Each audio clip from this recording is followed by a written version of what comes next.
bonjour à tous. Voilà, on se retrouve, petit brin de soleil sur cette mer Méditerranée. Regardez-moi ça, qu'on se croirait pas dans le grand bleu là. Regardez-moi ce panorama. Écoutez, je voulais revenir un petit peu encore sur le bouquin. Je trouve qu'il y a encore plein de choses intéressantes à raconter. J'ai encore du temps devant moi. On se dirige gentiment le long de la côte. Vous voyez, on longe la côte avec tous les arbres qui sont tout le long de cette côte jusqu'à Paestum, jusqu'à la hauteur de Paestum, et puis après on fera cap sur Agropoli. Donc je vérifie combien de milles il me reste. Il reste encore 4000, donc on a un petit peu de temps devant nous et on va pouvoir continuer un petit peu la discussion. Je voulais commencer déjà dans un premier temps par expliquer que peut-être dans les vidéos précédentes il y a des chapitres que j'ai dû zapper, que j'ai dit oh ça, si, ça, si, ça, mais il faut bien comprendre que là le boulot qu'ils ont fait, Rod et Lucinda Eichel, ils ont fait un boulot incroyable, fantastique, et évidemment chaque chapitre est vraiment chaque chapitre, chaque mot est hyper intéressant. Il y a plein de choses à voir. Évidemment, c'est très varié. Moi, j'essaie de survoler un petit peu les sujets qui me parlent le plus et sur lesquels j'ai le plus de choses à dire, notamment. Parce que si c'est juste pour lire et découvrir les choses avec vous, c'est moins intéressant que si j'ai des retours d'expérience à vous raconter. Mais c'est vrai qu'il n'y a rien rien doit être pris avec légèreté, aucun chapitre doit être négligé, etc. Et même les choses de réglementation, etc. doivent être lues avec beaucoup d'attention. Et voilà, ils ont fait un boulot remarquable, donc c'est vrai qu'ils ont quand même réussi à résumer vous voyez, un petit pavé quand même, résumer des choses qui sont dures à résumer. Et à généraliser, à globaliser, et je trouve qu'ils l'ont fait avec brio. Donc ça peut être bien pour vous de rien prendre à la légère. Et voilà, la licence radio, la contrebande, les antiquités. Il est interdit d'exporter des antiquités sans autorisation du département des exportations. Une taxe à l'exportation sera appliquée. Pêche sous-marine, la pêche sous-marine avec bouteille n'est pas autorisé dans les eaux italiennes, comme en France d'ailleurs. On peut cependant utiliser des bouteilles pour le plaisir ou pour filmer. Seuls les plus de 16 ans sont autorisés à utiliser des bouteilles ou à pêcher avec masque et tuba. La pêche sous-marine est interdite à moins de 500 mètres d'une plage ou d'une installation de pêche ou d'un navire à l'ancre. La présence d'un plongeur, qu'il ait des bouteilles ou un simple masque avec tuba snorkeling, doit être signalé avec une bouée munie d'un drapeau rouge et une diagonale jaune. Les yachts passeront bien à l'écart de toute zone où une bouée signale un plongeur.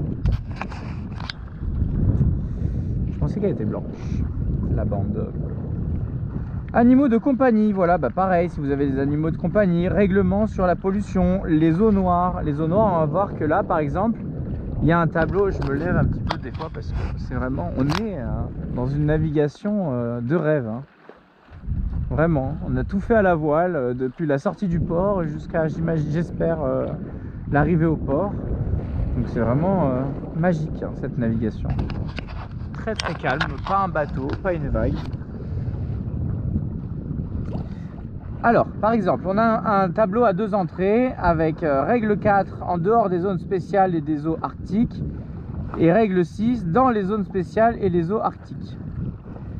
Déchets alimentaires broyés ou moulus, décharge autorisée à plus de 3000 de la terre ou de la terre plus proche, en route et aussi loin que possible.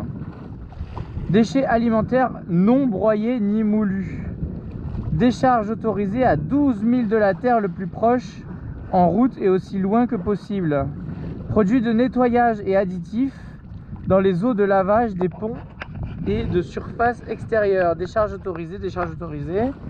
Tous les autres déchets, y compris les plastiques, les cordages synthétiques, les engins de pêche, les sacs à ordures en plastique, les cendres d'incinérateurs, les scories, l'huile de cuisson, les matériaux d'emballage, le papier, les chiffons, le verre, le métal, les bouteilles La vaisselle, les déchets similaires n'ont rien à faire dans l'eau, décharge interdite. Ordures mélangées, décharge interdite.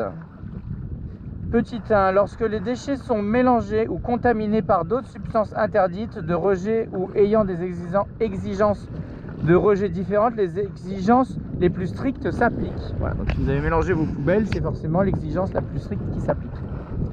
Les déchets alimentaires broyés doivent pouvoir passer à travers un tamis dont le maillage ne dépasse pas 25 mm.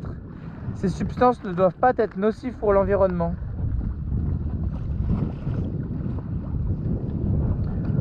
Eau grise, sans doute les plus dangereuses pour l'environnement, mais beaucoup plus difficiles à stocker à bord.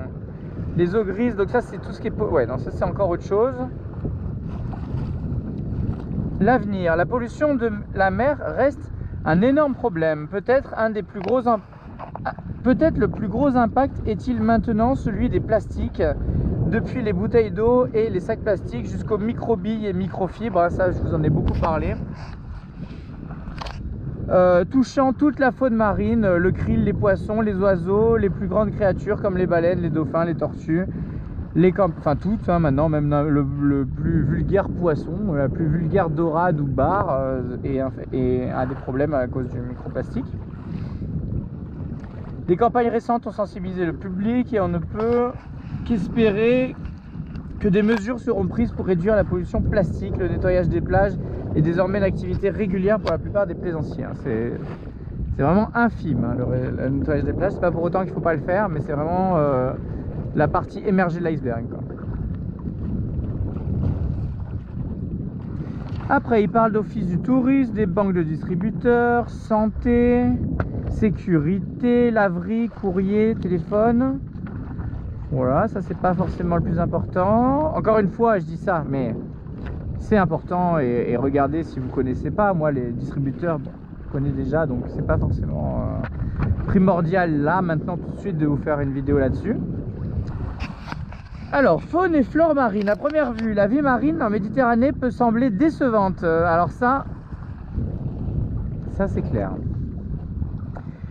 Elle n'a pas la diversité et la richesse à laquelle vous pourriez vous attendre. Il y a moins d'oiseaux de mer qu'en Atlantique, ça c'est clair. Les bons poissons sont plus rares et plus difficiles à attraper parfois. J'ai jamais trop pêché, je crois que j'ai jamais pêché en Méditerranée encore. Les fonds marins peuvent être tout à fait... La dernière fois que j'ai pêché, je crois que c'était le long du Portugal. Les fonds marins peuvent être tout à fait sans intérêt. Diverses raisons expliquent, c'est vrai que les... Bon, on en reparlera. Mais les fonds marins, c'est vrai que des fois, c'est quand même... évidemment, il y a des endroits, c'est un aquarium, hein, notamment en Corse et compagnie. Mais d'autres endroits peuvent être beaucoup plus tristounes qu'on pourrait l'imaginer. Tout n'est pas comme la Corse. Diverses raisons expliquent cette pauvreté relative. D'abord, l'absence de marée, ce qui signifie en premier lieu qu'il n'y a pas d'estrans. Donc les estrans, c'est les zones qui sont découvertes à marée basse. Zone très propice à une vie riche et variée, influençant tout l'écosystème marin. La seconde conséquence est qu'il n'y a pas véritablement de courant de marée pour brasser les eaux et favoriser la multiplication du plancton, qui est la base de la chaîne alimentaire marine. On oublie souvent que la fabuleuse clarté de la Méditerranée, cette eau transparente bleu turquoise, provient de l'absence relative de plancton. Et oui, donc évidemment le fait qu'il y ait du sable et peu de hauteur d'eau aide énormément à avoir de l'eau turquoise. Mais pourquoi elle est beaucoup moins trouble qu'en Atlantique? C'est parce qu'il y a beaucoup moins de vie à l'intérieur, tout simplement.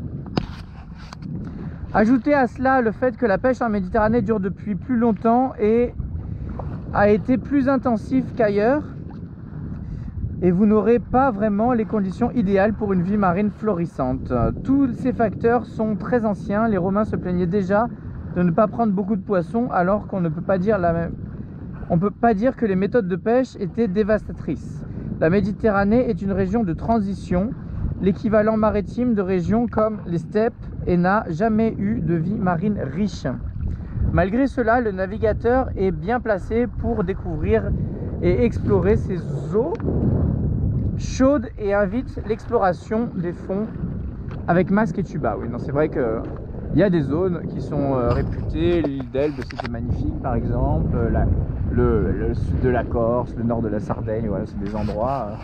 Vous mettez les chevilles dans l'eau, vous avez déjà des poissons qui viennent autour de vous, quoi. Dans de l'eau turquoise, c'est l'eau de la baignoire. Donc c'est vrai que ça c'est une des richesses de l'Italie, de la Méditerranée. Alors en Italie, qu'est-ce qu'on a comme poisson? On a le tonno, le thon. On a l'espadon, le pesce spada, le mérou qui s'appelle cernia, le rouget qui s'appelle triglia, la dorade qui s'appelle orata, le flétan et la sole qui s'appelle soliola, la lotte qui s'appelle le squadro, crevettes et gambas, gamberetti, gamberi, langouste, langoustine et crabe, aragosta, granchi c'est le crabe, ouais, coquillage abondant et excellent, vongole, et calamar, le calamaro et le poulpe, le polpo. Donc au final, à part le rouget, qui je ne pense pas qu'il y en ait beaucoup en Atlantique. Bon, l'espadon, j'en ai aucune idée, mais j'imagine qu'il y en a peut-être au large. Mais en tout cas, le thon, il y en a. Le mérou, non, il n'y en a pas, je crois pas. Enfin voilà, mérou, rouget, c'est clairement des poissons méditerranéens. Mais après, la sole, la lotte, la gambasse, les langoustes, etc., les calamars et les poulpes, il y en a à foison en Atlantique. Donc voilà, à voir qu'est-ce qu'il y a. Et évidemment, on peut parler vite fait du poisson lion, qui est un très joli poisson, mais qui une espèce de poisson voilier comme ça, avec des grands pics de partout, mais qui est rentré par la mer Rouge et ou par, enfin voilà, qui a trouvé vie en tout cas en Méditerranée de par notamment le fait du réchauffement climatique et l'activité humaine, du transport, etc.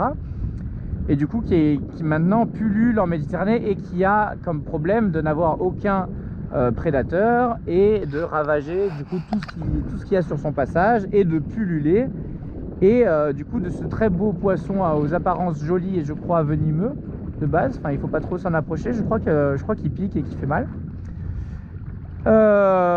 Et bien ce poisson est en train de pulluler en Méditerranée, voilà. Donc maintenant on en est carrément à apprendre aux requins à bouffer ces poissons pour qu'ils prennent l'habitude de manger ce genre de poisson là, qu'ils goûtent au moins et qu'ils trouvent ça bon. Et comme ça on essaye de rééquilibrer une pseudo chaîne alimentaire artificielle en créant des prédateurs à ce poisson. Baleine et dauphin, tiens ça c'est intéressant, je vais voir juste, je vois que ma profondeur elle est de 16 mètres, je vois qu'on se rapproche, je me suis un petit peu écarté exprès, donc techniquement on est encore très large. Baleines et dauphins sont fréquents dans les eaux italiennes, vous en verrez souvent venir jouer en bande à l'étrave du bateau et la nuit. Bon là ça parle surtout des dauphins.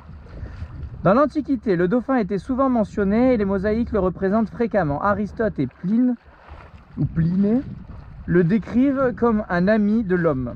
Et Hérodote relate l'histoire du poète Arion de Lesbos qui a jeté à l'eau par des marins mutinés, fut sauvé par un dauphin amateur de musique. Lol. Aujourd'hui, les pêcheurs leur sont moins favorables et leurs ancêtres Aujourd'hui, les pêcheurs leur sont moins favorables que leurs ancêtres et l'on dit qu'en Ligure, ils y pêchent et le mangent. À Gênes, leur chair était séchée et vendue sous le nom de musciame. Donc apparemment en Ligure, ils mangent du dauphin, bon ça pourquoi pas. Mais en tout cas, ce que je voulais dire, c'est qu'on peut rajouter à cela quand même Delphes, quand même. Bon là on parle de Grèce, forcément, c'est encore autre chose que l'Italie. Mais on peut rajouter à cela Delphes qui, du coup, Apollon aurait été guidé sur des bateaux avec des marins crétois, bon, je vous résume l'histoire, par des dauphins jusque dans le golfe de Corinthe, là où se trouve Delphes, qui est en rapport avec les dauphins évidemment. Il y a moins de dauphins aujourd'hui qu'il y a quelques années, mais il est difficile de connaître leur nombre exact car ils changent fréquemment de terrain de chasse. Toutefois, Greenpeace signale la mort de milliers de dauphins rayés due à l'accumulation des pesticides dans leur chaîne alimentaire. L'accumulation des toxines conduit probablement à la détérioration de leur système immunitaire et les rend plus vulnérables aux infections virales. D'après le moratoire de 1992 qui a autorisé les filets dérivants durant 10 ans, les Nations Unies les ont de nouveau interdits depuis le 1er janvier 2002, causant la mort accidentelle de baleines, dauphins et tortues. Alors pour le coup des dauphins, moi j'en ai vu. Les dauphins, comme je vous l'ai expliqué, c'est toujours pareil. Quand on en a croisé, je vous l'ai expliqué, c'est toujours pareil pour faire simple. Vous ne pouvez pas en trouver le long des côtes en faisant du rase-motte, même à 10 000 des côtes. C'est très rare d'en voir. Je parle de la Méditerranée, hein, l'Atlantique, le Finistère, c'est différent. C'est très rare d'en voir parce qu'il y a beaucoup de bateaux à moteur qui pullulent et qui font du bruit et du boucan, et donc évidemment les dauphins ils aiment pas ça, donc ils se rapprochent pas trop des côtes. Maintenant, dès que vous commencez à faire des grandes distances, des 50 000, des 60 000, des 100 000 ou plus, là vous vous éloignez forcément un peu plus des côtes, vous êtes des fois à 20, 30 000 des côtes, et là vous avez beaucoup plus de chances d'en croiser. Et quand vous croisez un banc de dauphins, c'est là où c'est un jeté de dés, c'est un lancer de dés. Soit vous avez la chance de faire la même route qu'eux et vous allez pouvoir en profiter pendant de longues heures, en tout cas de longues dizaines de minutes, ça c'est certain. Et vous allez pouvoir vous en rassasier à volonté. Et par contre, si par malchance ils croisent votre route, mais eux ils étaient plus intéressés à aller de l'autre côté, du coup ils vont venir jouer avec vous pendant quelques secondes, voire une petite minute ou deux, histoire vraiment par curiosité. Et une fois qu'ils ont joué vraiment 2 minutes, ils reprennent leur route et ils redisparaissent. Donc des fois ça peut être très frustrant, ceux qui sont dans l'attente, notamment ceux qu'on n'a jamais vus, etc. Ça peut être très frustrant de les voir que quelques secondes et de les voir disparaître. Donc voilà, vous êtes prévenus. Et pour autant, ne vous jetez pas à l'avant sans vous accrocher, etc. Parce que c'est un des pires accidents qui arrive trop fréquemment et qui est évitable trop facilement. C'est de se précipiter à l'avant sans brassière, sans être clippé à la ligne de vie. Et du coup de se pencher en avant et après vous imaginez la suite. En Méditerranée, la plupart des cétacés que l'on rencontre sont des odontocètes. Ils ont des dents qui mangent donc des poissons. Ce groupe comprend les marsouins, les dauphins, les globicéphales et les orques. Vous verrez souvent le dauphin commun, le Delphinus delphis, donc je pense que c'est celui qui a le ventre blanc, et le marsouin commun, le Phosonea, non c'est peut-être celui-là, non c'est pas celui-là du coup, qui sont plus rares apparemment. Le globicéphale est assez courant, je n'en ai jamais vu, il peut atteindre 8,50 m, ce qui est exactement la taille de Saori.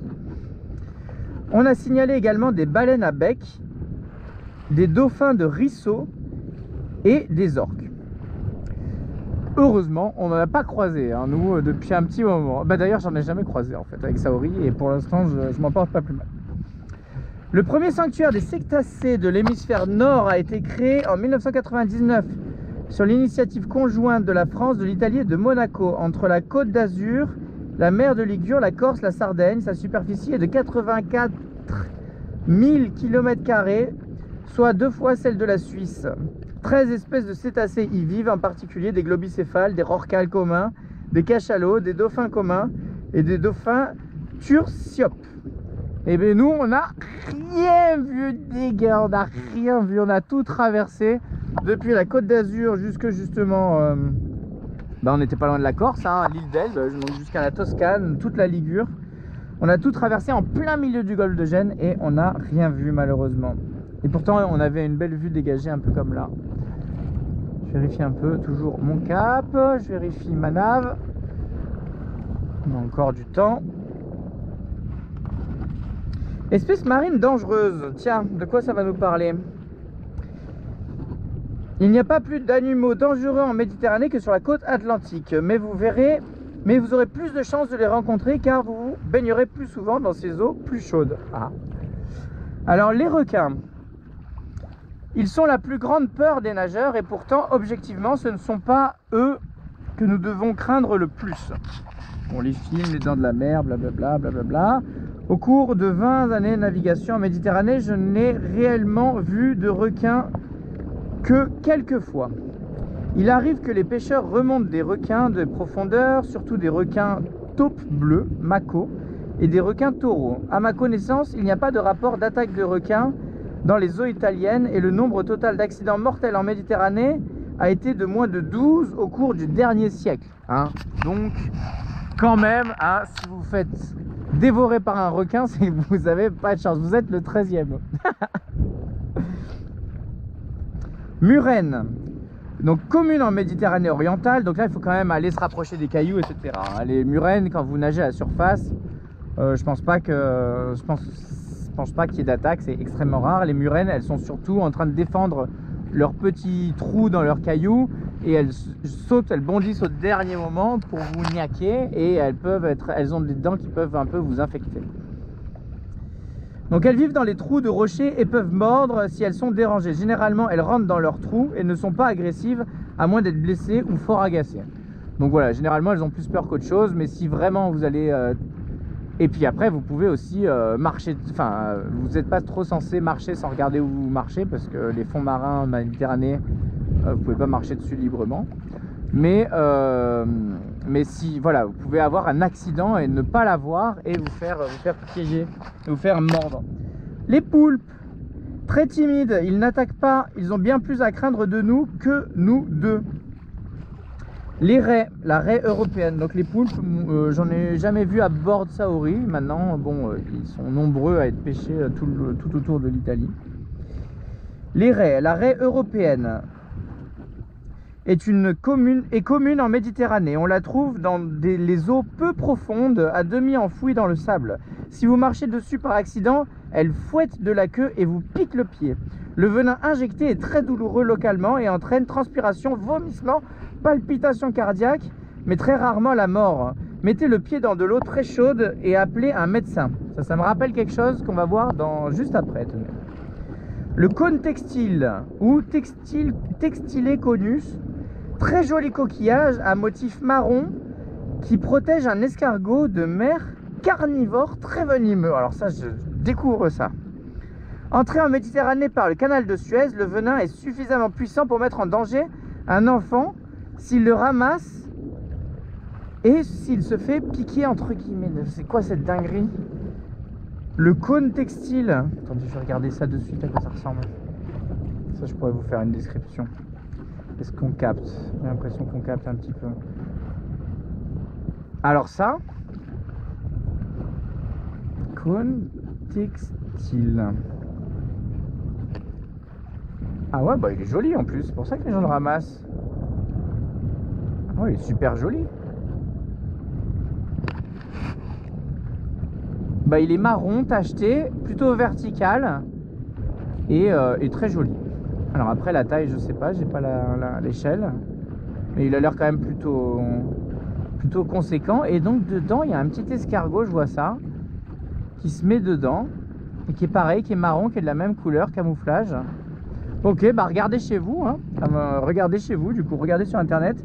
Le cône textile, bon, j'en ai du coup jamais vu, par chance.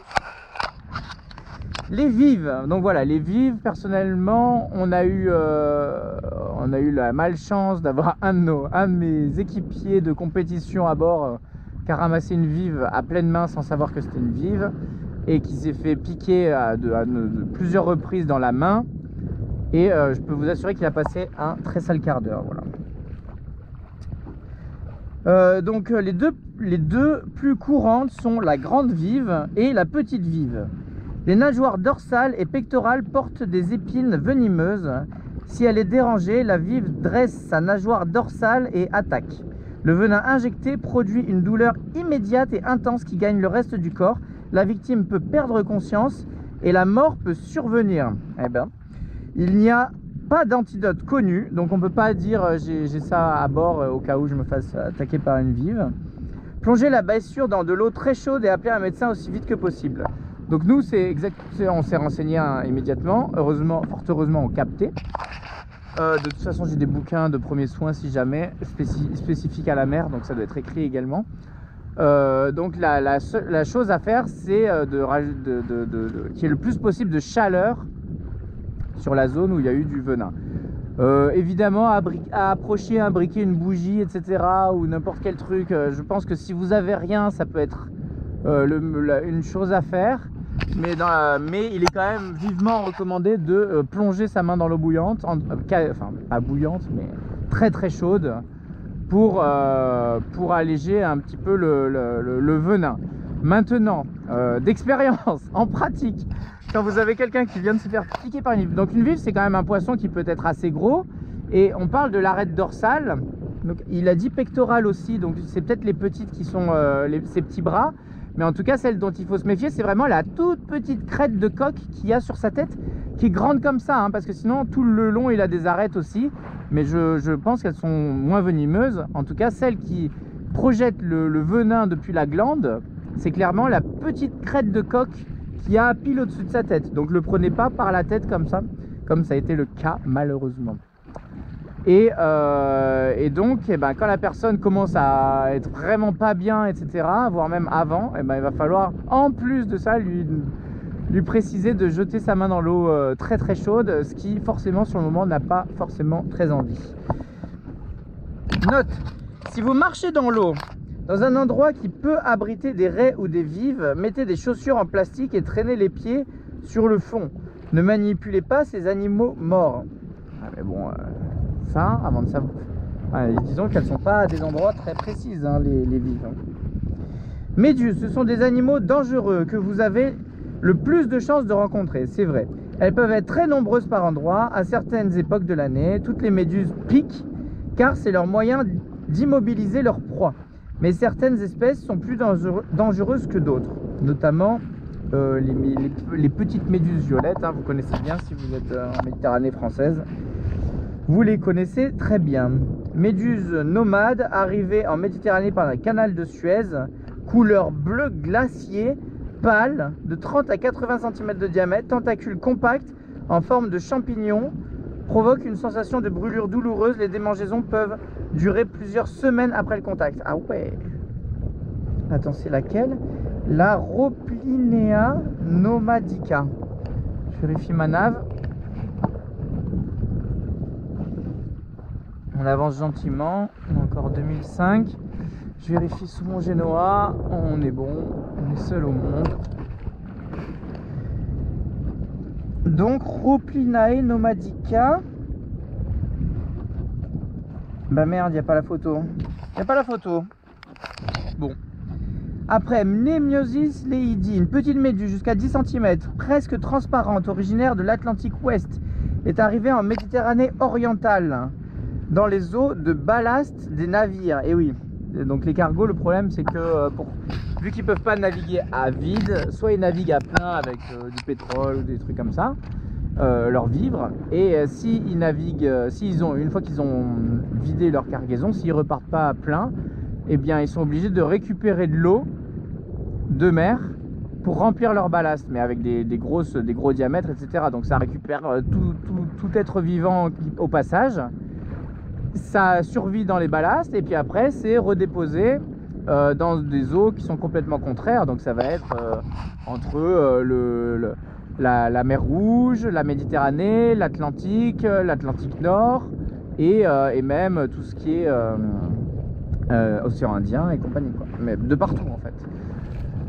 Donc que ce soit des animaux type poisson, etc., méduses et tout, mais que ce soit aussi tout simplement du végétal bien plus invisible à l'œil, quoi, et qui fait des ravages du coup.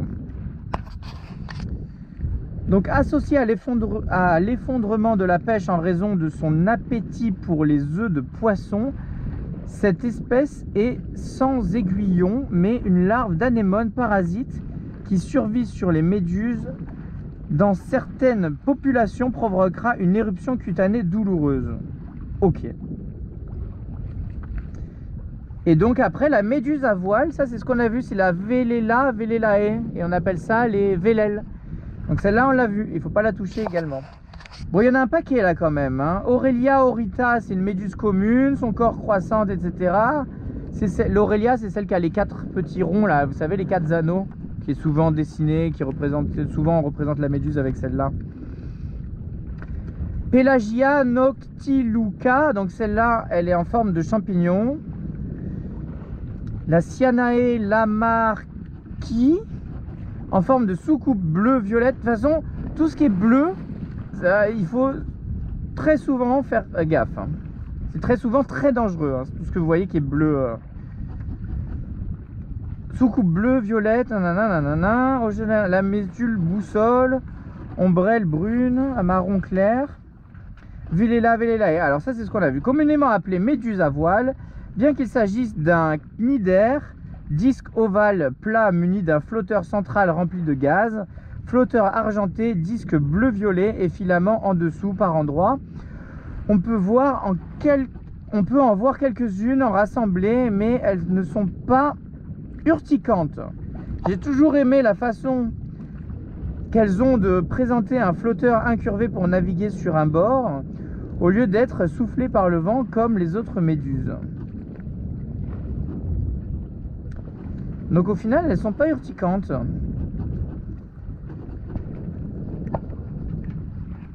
Donc la guêpe de mer Méditerranée est translucide orangée avec une ombrelle en forme de boîte qui peut atteindre 6 mètres de haut. 6 cm de haut, pardon. On la rencontre rarement, mais ses piqûres peuvent être graves et douloureuses. Bon, et après, il y a encore d'autres... Celle-là, elle a un gros flotteur très bien visible qui peut atteindre 30 cm de long et 10 cm de large, de longs filaments pendant dessous. On la rencontre rarement, mais ses piqûres peuvent être dangereuses. Et la dernière, bleu clair en forme de dôme, peut atteindre 90 cm. Ses tentacules sont regroupés en forme de chou-fleur. Bon, apparemment, tout ce qui est quand même en forme de champignons et chou-fleur, ça a l'air d'être à éviter. Hein. Ça fait pas partie de celles qui sont gentilles. Les vers marins, probablement de la famille des Nereidae. On en trouve par endroits. Ils sont noirs et peuvent atteindre 25 cm de long. Les poils peuvent produire une irritation légère, semblable à une piqûre d'ortie. C'est ce qu'on appelle aussi les concombres de mer ou c'est autre chose? Oursins. En colonie par endroits sur les côtes rocheuses, ils n'ont pas de venin, mais si on marche dessus, on se fait très mal. Ils pénètrent la peau, se cassent et sont très douloureux. Attention à ne pas laisser la blessure s'infecter. Le Meat Tenderizer, donc la poudre pour attendrir la viande que l'on peut acheter dans les pays anglo-saxons, où la pulpe de papaye les dissout sans douleur et sans infection en 24 à 48 heures. Ok, bon bah voilà pour les animaux. Après on va parler du coup des techniques de pêche. Rapidement, on a la pêche au chalut malheureusement, la pêche à la seine, pêche industrielle où de grands bancs de poissons, en généralement des thons, sont identifiés et utilisés par des sonars, voire des hélicoptères, puis encerclés et pris dans la Seine. Donc c'est comme un chalut sauf qu'ils font un rond autour. Les longues lignes peuvent atteindre souvent 2 à 3 km. Les matanza, aussi appelés madrague ou tonara, ces filets permanents sont encore utilisés par endroits en Sicile. Le filet est placé verticalement sur un mille, fixé à de grosses ancres en bois. L'extrémité au large comporte un T avec un ensemble de filets qui ont des planchers mobiles. Les thons sont déviés vers le T et de là vers la chambre de la mort. Lorsque le patron pêcheur estime qu'il contient assez de poissons, le plancher est relevé et les poissons sont gaffés et transbordés. Bon, c'est une sorte de chalut également, mais fixe quoi. La lampera est une lampe à gaz qui attire les poissons, sont alors tirés, gaffés ou pris au filet. Donc là, on parle souvent pour les calamars, etc. Ils font ça beaucoup. Les filets dérivants. Et voilà, donc on n'a que des saloperies. Que des saloperies. Après, il y a les fermes marines. Malheureusement, l'implantation d'une ferme marine a les mêmes exigences qu'un bon mouillage. Protection, vent, nanana, nanana. Par conséquent, des anses et baies fréquentées jusqu'ici par les seuls plaisanciers et pêcheurs voient s'épanouir des fermes marines qui peuvent occuper la majeure partie de l'aquaculture et le secteur de l'élevage qui se développe le plus rapidement dans le monde. Il représente 31% de la valeur de la production de poissons en Union européenne. Bon, les fermes marines, moi je pars du principe que du coup ça évite toujours de pêcher des poissons sauvages. Ça a aussi de ces catastrophes écologiques comme tout, forcément, mais je trouve que c'est bien moindre que le pêcher des poissons sauvages. Et on en a vu une énorme hein, à Bahia, hein, quand on était dans la baie de Puzzol, il y en a une qui est énorme, qui fait plusieurs milles. Et on voit des milliers de bouées comme ça, de casiers à perte de vue.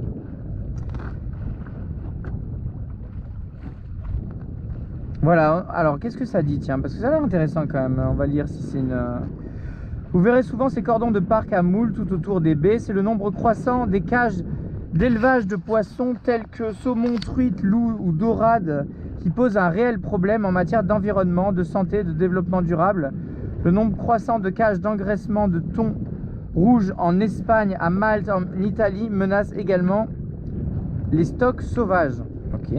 On a pensé que les fermes marines seraient une solution à la pauvreté en poissons de la Méditerranée, mais il en est plus en plus évident qu'elles posent plus de problèmes qu'elles n'en résolvent. Eh bien, elles menacent la viabilité des stocks sauvages. Il faut en effet 5 tonnes de poissons sauvages pour produire 1 tonne de poissons d'élevage. Mais qu'est-ce que c'est encore cette histoire? C'est pour nourrir, hein, c'est pour les nourrir. Oh là là. Elles polluent les eaux côtières et leurs rejets toxiques. On l'a retrouvé dans certains poissons d'élevage, un taux inacceptable de polluants chimiques. Évidemment, les poissons d'élevage sont bien plus mauvais pour vous, pour la santé humaine, que les poissons sauvages. Ceci dit, la technologie et la législation contribuent à améliorer la durabilité et la sécurité de la production de poissons d'élevage. Il est possible que les poissons d'élevage dépasseront les poissons sauvages dans notre alimentation. Évidemment, hein, bah c'est exactement comme les mammifères, les mammifères sur Terre, qui au final aujourd'hui c'est plus de 90% et plus du bétail, des mammifères sauvages, enfin c'est des mammifères sur Terre. Donc forcément il faut les nourrir. Les mammifères terrestres, on les nourrit avec des champs qui consomment beaucoup d'eau, blablabla, on va pas refaire toute l'histoire. Mais apparemment les poissons ils les nourrissent avec des poissons et non pas avec les champs. Donc forcément bah, ça crée encore des problèmes. Donc 5 tonnes de poissons sauvages pour produire 1 tonne de poissons d'élevage. Bon, on continue dans le non-sens au final à se demander quelles sont les solutions vraiment. Généralité. L'époque préhistorique. De nombreux sites paléolithiques de l'époque de Néandertal ont été découverts en Sicile, dans les îles Lipari, la Sardaigne et sur les promontoires élevés de la côte comme le cap Circeo. Oh là là, le fameux. Les influences minoennes et mycéniennes datent du 15e siècle avant Jésus-Christ. Donc c'est comme on a vu aussi à Vivara, il y en avait de ça. Après l'époque d'Homère, les récits d'Homère, dont beaucoup semblent fondés sur des faits avérés, témoignent de l'influence des civilisations de la mer Égée sur l'Italie. On a identifié les sites de la Charybde, oh là là, de Caribe et Scylla en tout cas, de Caribe en Scylla, les îles éoliennes, les îles des nymphes, Circé et Calypso et d'autres, même si certains sont controversés. La Grande Grèce, ça nous intéresse beaucoup. Donc la Grande Grèce, c'est à partir de là où on a commencé, c'était Kouma, hein. La Grande Grèce, c'était notamment à partir de là. Évidemment, ça va jusqu'à Marseille, ça va jusqu'à l'Espagne, ça va jusqu'à Agde et compagnie, hein. Il n'y a pas que cet endroit-là, mais ça commence à être vraiment très chargé dans cette zone-là. Comment on est niveau batterie? Il nous reste 20%, donc on va essayer de faire vite, mais je pense qu'on va finir quoi qu'il arrive là-dessus, parce que c'est un peu leur dernier set. Et après il va falloir quand même que je rentre, que j'aille au port, avant que ce soit trop tard. Alors, les premiers Grecs établirent des colonies sur une grande partie de l'Italie, Cumès, donc Cumès, et Pitacus, Ischia, c'est exactement les endroits qu'on a visités, Reggio, donc Reggio di Calabria, c'est là où on va. Sybaris et Crotone, fondés en Égypte par les Égéens. Fondée, qu'est-ce que je raconte? Fondée par les Égéens, puis Tarente au 8e siècle avant Jésus-Christ. Donc ça c'est plus tard, c'est la Calabre. Syracuse, ça c'est la Sicile. Donc 700 avant Jésus-Christ.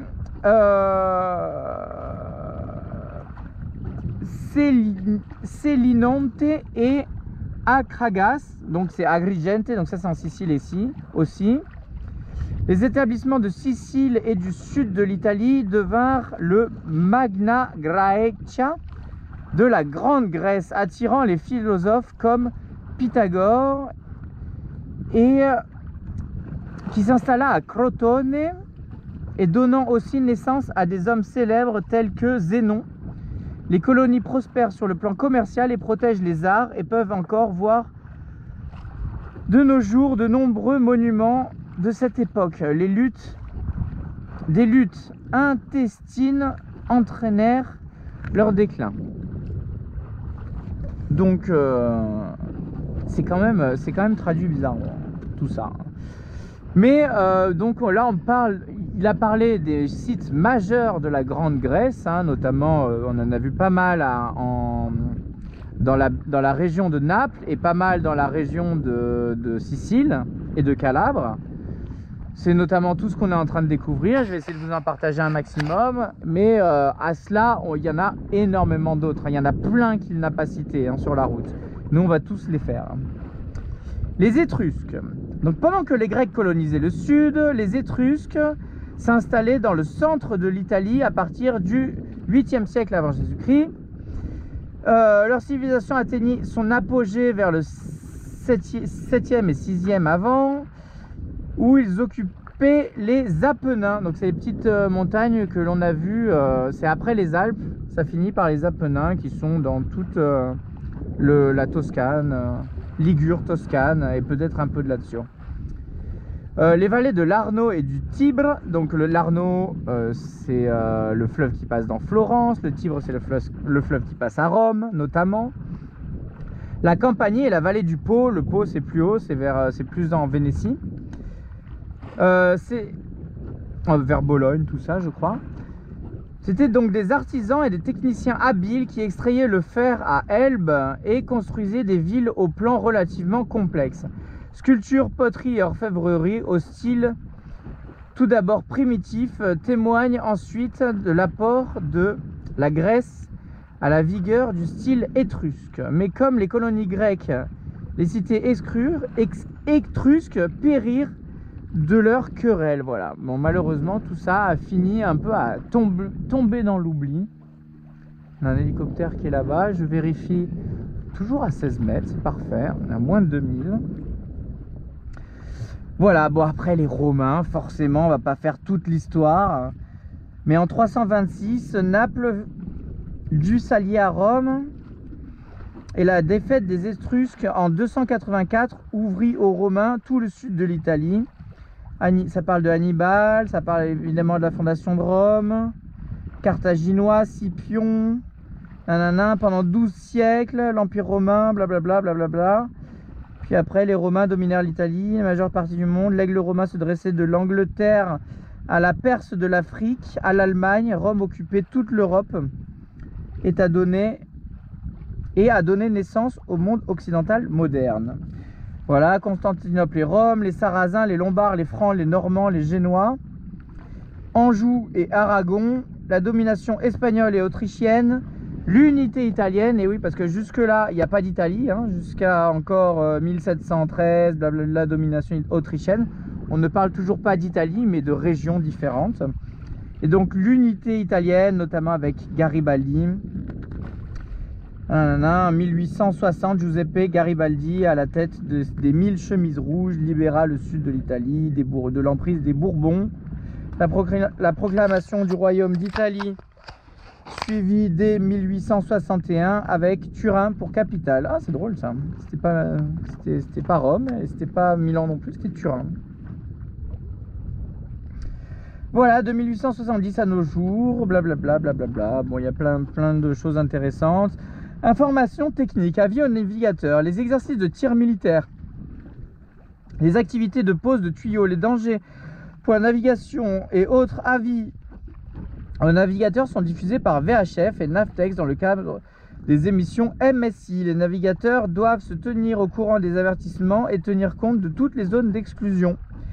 Navigation, il est rare de nos jours qu'un bateau ne soit pas bardé d'électronique de navigation, avec des équipements à peine envisageables 10 ans auparavant, carte électronique, radar, AIS, DSC, téléphone par satellite. Tout ceci contribue à rendre la navigation plus facile et plus sûre que dans le passé. Mais en réalité, pas grand chose n'a changé depuis que je navigue. Bien sûr, le GPS a supprimé les incertitudes lors d'un atterrissage, donc c'est accosté, en mieux dit. Même si accosté, bon, se dit quand même. Mais pour une navigation côtière, les instruments habituels suffisent. Log, speedo, sondeur, anémomètre, voilà, donc c'est très classique, et une carte. Une bonne paire de jumelles reste utile pour identifier les bouées ou amers, ainsi qu'une carte à jour et un compas de relèvement. Un GPS couplé à un lecteur de carte permet de vérifier sa position, mais ce système a ses limites. En approchant d'un port ou d'un mouillage inconnu, la navigation à vue reste incontournable, permettant de voir des dangers potentiels en temps réel par rapport à un lecteur de carte. Dans bien des endroits en Méditerranée, on navigue à vue, mais il reste essentiel de bien lire une carte et de bien faire correspondre à des informations en 2D aussi bien qu'avec la réalité en 3D. Voilà. Et il parle de lunettes polarisées. C'est vrai que les lunettes les lunettes de soleil avec des verres polarisés permettent de mieux voir au travers de l'eau et donc de mieux voir les fonds marins. Bon, il faut que pour cela que l'eau soit très transparente, hein, parce que si vous commencez à voir les cailloux, verre polarisé ou pas, c'est souvent pas bon signe. Vous êtes censé être au courant bien avant, quoi. Voilà, donc que dire d'autre? Que dire d'autre là-dessus? Il est vrai que moi je prône toujours de toute façon la navigation, quoi qu'il arrive, visuelle, hein, puisque vous avez beau avoir des radars, vous avez beau avoir un AIS, de toute façon vous pouvez très bien vous prendre un casier au moteur ou pas. Donc, et puis vous pouvez très bien vous rentrer en contact avec Saori pendant 7 ans. Hein. Pendant 7 ans, Saori n'avait pas d'AIS. Donc vous pourriez avoir un radar qui scanne les bateaux aux alentours, mais vous ne scannerez pas tout, quoi. Donc l'AIS, il y a plein de bateaux, notamment en côtier, qui n'ont pas d'AIS et qui peuvent avoir un récepteur AIS, mais qui n'ont pas forcément un émetteur AIS. C'est quand même aujourd'hui de moins en moins rare, mais sur les vieux bateaux, c'est très rare qu'on ait un émetteur-récepteur AIS. Partant de ce principe-là, votre AIS ne sert à rien, puisque vous ne voyez pas tous les bateaux. L'AIS, il sert à quoi? Il sert notamment à vous faire encore plus facilement voir et comprendre de par les ferries, et encore les ferries ne regardent pas forcément, mais de par les cargos. Puisque les cargos, eux, voient les routes de collision, ils ont des trucs qui calculent pour eux, etc. Ou pas, mais en tout cas, ils peuvent, grâce à l'AIS, voir votre cap et votre vitesse et donc en déduire les routes de collision. Voilà. Et puis sinon, le reste, vous avez des règles de priorité de barre, que vous soyez à la voile ou au moteur, que vous soyez tribord à mur, bâbord à mur, que vous soyez au vent ou sous le vent de du bateau, de l'autre bateau. Il y a des règles de barre qui s'appliquent et donc pour ça, ça se fait à vue également. Voilà, donc comme il le dit très bien, c'est vrai que bon, j'aime bien sa philosophie de marin en tout cas, et elle cohabite très bien avec la mienne. Et du coup, je suis tout à fait d'accord sur le fait de dire que même bardé d'électronique, ça ne remplace pas une navigation à vue avec le fait de vérifier sous votre Genoa régulièrement, etc. Bon, selon le trafic, hein, là vous voyez, on est seul au monde depuis qu'on est parti. Je sais que j'ai la profondeur, je sais que j'ai le cap qui est safe, etc. Je vois qu'il n'y a personne, mais je regarde, peut-être pas toutes les minutes sous mon Genoa, mais je regarde de temps en temps sous mon Genoa. Et j'essaie de faire une veille permanente, 360, notamment pour voir venir les bateaux derrière, parce que souvent on se fait surprendre, c'est souvent par des bateaux à moteur qui vont plus vite que nous et qui nous rattrapent. Voilà, c'est souvent eux qui nous surprennent, parce que la plupart du temps on a tendance à regarder quand même devant, même si on n'est pas en train de faire sa veille comme on devrait le faire si on est à la barre. Mais on regarde quand même la majeure partie du temps devant soi. Et du coup, il faut de temps en temps quand même penser à se retourner, voir s'il n'y a pas un énorme cargo qui serait en train d'arriver. Voilà, bah écoutez, est-ce que nous, on voit quelque chose? Est-ce qu'on serait pas... Attendez, est-ce qu'on serait pas pile à la hauteur de Paestum là? Quasi, hein, quasi. Bon, on n'avance plus du tout par contre. Mais par contre, Paestum se trouve juste là, quoi, juste derrière ce... Parce que ce bâtiment-là... Attendez, je vais regarder sur la Google Map directement et on se finira là-dessus. Tac, voilà, n'hésitez pas, Google Maps me sert beaucoup, hein. C'est pas que la carte Navionics, hein. Google Maps, notamment pour les ports, vous avez un œil sur Navionics, un autre sur Google Maps, hein. C'est hyper pratique, hein. Ça, alors c'est pas marin, ça vous dit aucun truc de marin, mais par contre ça va vous donner une idée de l'intensité du trafic autour de la zone, même si pas forcément, hein, la photo a pu être prise quand il n'y avait personne, mais quand même ça donne déjà un petit aperçu. Ça donne un aperçu des hauts fonds, des cailloux, etc. Ça donne un aperçu des distances, on se rend mieux compte des distances. Ça donne un aperçu de à quel point le port est chargé, même si là encore la photo peut être prise en été. Et du coup quand vous arrivez il n'y a personne, ça m'est déjà arrivé. Ou alors au contraire elle est prise quand le port il est en rénovation et du coup il n'y a personne et quand vous arrivez c'est plein à craquer. Donc c'est pas à prendre comme vérité, mais ça peut vous donner une information, une vérification complémentaire, une information complémentaire. Ce qui est très pratique quand vous préparez vos navigations, d'avoir la carte satellite et la carte marine, quoi. Donc l'hôtel que l'on voit ici, c'est l'hôtel Schumann, j'imagine. Il y en a tellement. Il y a celui-là qui est énorme aussi. Il faut que je prenne mon compas de relèvement si je veux bien faire les choses. Si je veux bien faire les choses, on va finir là-dessus. Donc je vais prendre ma tablette. Je vais faire un petit cap vers Paestum. Je vois que c'est 105 degrés. 105 degrés, ça me donne ce que je dois trouver, ce que je veux chercher. Hop, on prend direct à disposition, toujours à portée de main, le petit compas de relèvement. On vient chercher, on s'écarte du winch, on s'écarte un peu de tout truc en métal, quoi. On vient chercher le 105 degrés par rapport au nord. Et on voit que Paestum, c'est encore là-bas. Donc l'hôtel que je voyais, c'est bien celui qui est tout là-bas. Donc on n'y est pas encore. Et Paestum se dresse là-bas. Et de toute façon, il n'y a pas de surprise. On ne verra rien depuis la mer. Et depuis Paestum, on ne voyait pas la mer non plus. Donc voilà. Malheureusement, il y a cette bande, cette jolie bande d'arbres d'ailleurs, qui nous empêche la visibilité. Voilà. Bon, bah, j'espère que cette petite balade en Italie vous plaît. J'espère. On a encore beaucoup de choses à voir. Vous avez vu toutes les choses. On reparcourt quand même 14 000 ans d'histoire, 15 000 ans d'histoire et même de navigation, hein. Donc c'est quand même impressionnant. Il y a de magnifiques choses encore qui nous restent à découvrir. Et pour cela, bah, écoutez, je pense que c'était bien de faire un petit point, voilà, réglementation, etc. On aurait pu lire tout ça au début, à la passage de la frontière, ensemble. Moi, j'avais quand même pris connaissance de ces choses-là. Mais on aurait pu lire tout cela juste pour s'instruire, étudier. Mais là, au moins, vous avez quand même un petit peu le côté pragmatique, le côté pratique de la chose. Avec c'est magnifique là où on va, hein. Avec vraiment des retours d'expérience sur ce qui se passe réellement, quoi, quand on le fait.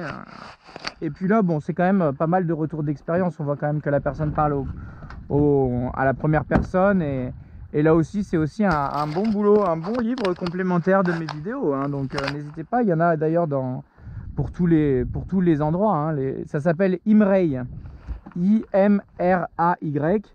Voilà, il y en a pour la Méditerranée, il y en a pour l'Espagne, il y en a pour le Portugal, il y en a pour l'Atlantique, le golfe de Gascogne, la Manche, il y en a pour un peu partout. Et vous voyez que c'est intéressant. Bon, après, c'est surtout, après, il y a quand même, on est d'accord que les pages que je vous ai lues, c'est l'introduction Et après, c'est que juste les ports, des ports, des ports, des ports, des ports, avec une nomenclature, enfin avec tous les ports avec tous les ports qui sont notifiés, avec leur numéro, etc. Voire même des petits conseils et tout. Donc c'est vraiment très bien. Voilà, mais c'est quand même le gros du boulot, quoi. Le gros du bouquin, c'est quand même des ports. Voilà, bon bah sur ce magnifique paysage, il y a encore le petit hélicoptère là qui bourdonne. Et c'est sur ce paysage incroyable que nous allons nous quitter. Agropolis trône fièrement devant nous et j'ai hâte, je vois que derrière il n'y a plus rien, il n'y a plus de maison, plus rien. Donc peut-être qu'on va devoir encore continuer et là on sera vraiment perdu en Italie du Sud, etc. Là je vois que c'est encore habité pour l'instant. Je vois des maisons, je vois même des immeubles. C'est encore trop habité à mes yeux, même si l'endroit a l'air magnifique. Je vous embrasse et je vous dis à bientôt. Au revoir Capri, au revoir la Côte Amalfitaine, au revoir Salerno. Et bienvenue à Paestum, Poseidonia en grec. À bientôt, bye bye.